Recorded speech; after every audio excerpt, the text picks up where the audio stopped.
それにコバルトとか金属を混ぜて、で青い土を作ってるんですけど、手で開けてるんですもんね。そうですね、さっきね。技法としては一緒だと思います。ただこんなに異常に穴は開いてない生で開けるんですよ。だから乾いちゃうと終わりになっちゃうので。ああ、そうか。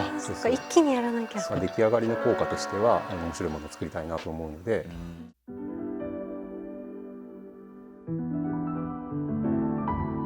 今回のピックアップアーティストは新里昭夫さんです。どうぞよろしくお願いします。新里昭夫さんです。透過性の高い白磁に穴を開け、穴を透明の釉薬で埋めて焼くことで、まるで作品自体が光を帯びているかのような印象を与える代表作の後期をはじめとし、国内外から評価を得ていらっしゃいます。後期は中国の技法ホタルで、そういった技法を独自に進化させた作品ですが、この他にも近年では伝統に根ざしながらも素材とご自身の身体との対話をベースにした作品の制作にも取り組んでいらっしゃいます。今ちょっとライト借りたんですけど、これがさっき言ってたその後期のその釉薬塗って。そうです。これ、穴の中だけに釉薬が入ってるんですけど。中だけに入れてる。そうです、そうです。一穴一穴に入れていっている。そうですね。すり込む感じで全体に入れるんですけど、釉薬ってドロドロなんで、それをこう穴にすり込む感じ。なるほど、こうすり込んでいく。なるほど。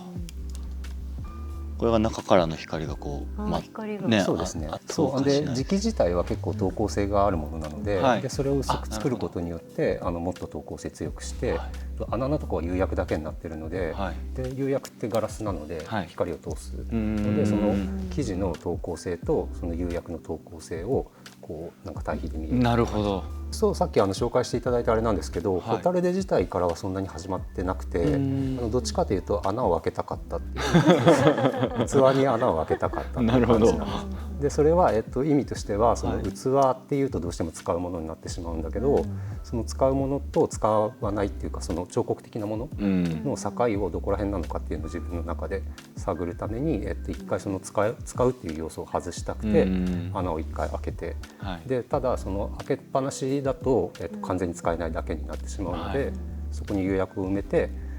使えると使えないの境目みたいなところを設定したっていう感じです。こちらはだからその使える、ある日常生活で使うことのできるもの、一般的に見て使えるものっていう感じ。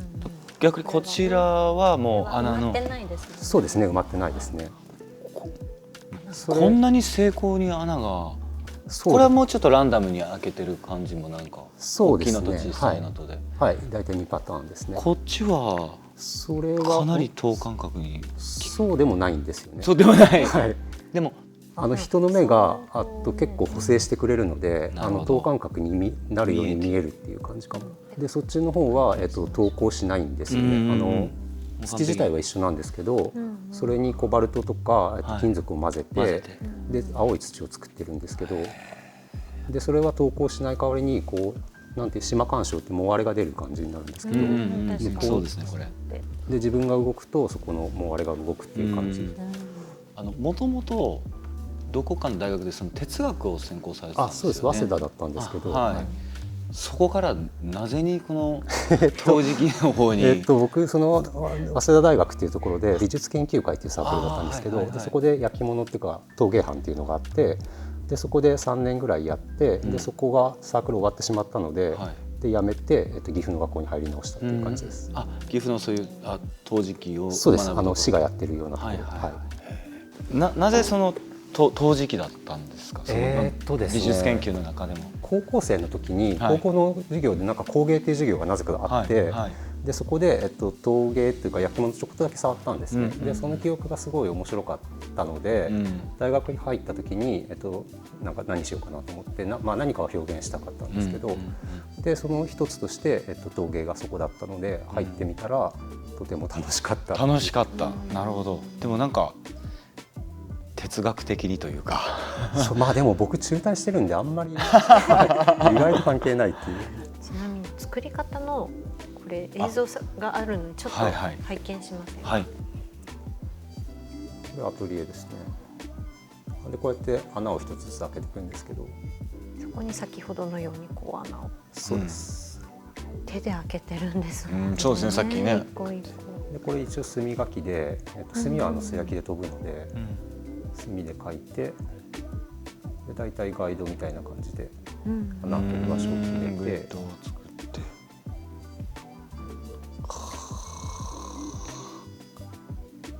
でドリルで1個ずつ穴開けるみたいな感じですね。そのホタルデっていうのは一体どういうものなんですか？ホタルデは、中国の技法としてホタルデっていうのがあるんですけど、その前にはペルシャでもあったりしてて、でペルシャのやつは、青い釉薬が透けるガラス状になってたりするんだけど、でホタルデっていうと中国のもので、それは、染付の中にポンポンと開いてるような感じ。なるほど。中華街とかに行くとなんか湯飲みっていうかお茶飲む時に、なんかちょっとこういうお米状みたいな穴が開いてるものがあったりするんだけど、それがいわゆるホタルデみたいなもので釉薬で埋めたりとかしてるもの。してある。それはしてある。だから技法としては一緒だと思います。ただこんなに異常に穴は開いてない。最近はひびが入るというところまで。そうですね。普通焼き物って割れたりひび割れるっていうのは良くないというか、使い物にならなくなるっていうことを意味しますけども、あえてそこを。そうですね。これ最初のきっかけとしては、こういうちゃんとしたものというか完璧なものを作ろうと思って、その工程上やっぱり割れることとても多くて、で割れて置いてあるものが何個自分のスタジオには結構置いてあるんですけど、その中でなんか割れ方がすごいかっこいいものがあったんですね。で僕が最初に目指してたその器状だけれども使える使えないじゃない、そういう話ではないっていうものを表現しようとした時に、その割れていたからそこに力が入っているのであれば、そのもの自体はそのものとして成立しているので、それでいいんじゃないかなっていうところで、一昨年かな去年かなぐらいから始めたシリーズですね。だからこっちは釉薬入ってないんですよね。こっちが釉薬埋まってて、こっちは埋まってないっていう感じで、だからその埋めること自体も自分の中でこうなんとなくそういう決まりに勝手にしてたところがあったので、そこも一回外さないとなっていうところもあって、ちょっといろいろ今外し気味にいろいろ作る時期っていう感じですね。なんか細かい絵を描く作家さんと喋ってたことがあって、でその人もよく手書きですかって言われるんですよね。で僕も、これ手で開けてるんですかってとても言われて、でそれはおそらく人の目が補正して見てくれるからなんだろうなっていう話を2人でしてて、でただすごいこう細かくピッチ測ったりすると歪んでたりちょっとずれてたりするんですよね。ただその人がそれを見た時に自分のこうアクションとしてその目の補正だったりとかっていうのが無意識にされていると、もしかしたらそれが気持ちいいものとして感じるのかもしれないなっていう。なるほど。じゃあ今は、その穴を塞ぐところから塞がないところに行って、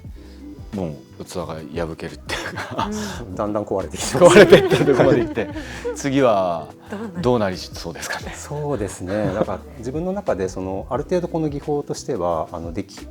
きるようになってきたことが多くて、でそうすると自分の表現の選択肢がとても広がってくるので、テーマ次第でいろいろこのものを変えたりできるのかなっていうのがあって、なんかこの光の穴の通してみた時の屈折とかもそうなんですよね。なんかすごく遊べそうと言ったら変ですけど、いろいろな要素が入ってそうなので、楽しみながらまだ作れそう作業自体はとても嫌なんですけど。嫌なんですね穴開けてる時はやっぱり寝れな生で開けるんですよ。だから乾いちゃうと終わりになっちゃうので。そうか。一気にやらなきゃ。そうです。でこれが一番穴多いんですけど、これだとやっぱり半日以上ずっと穴開けっぱになっちゃうので。だから寝れないしみたいな感じなので、出来上がりの効果としては面白いものを作りたいなと思うので、じゃあちょっと次の進化というか変化をまた楽しみにそうですね。させていただきたいと思います。今日はありがとうございました。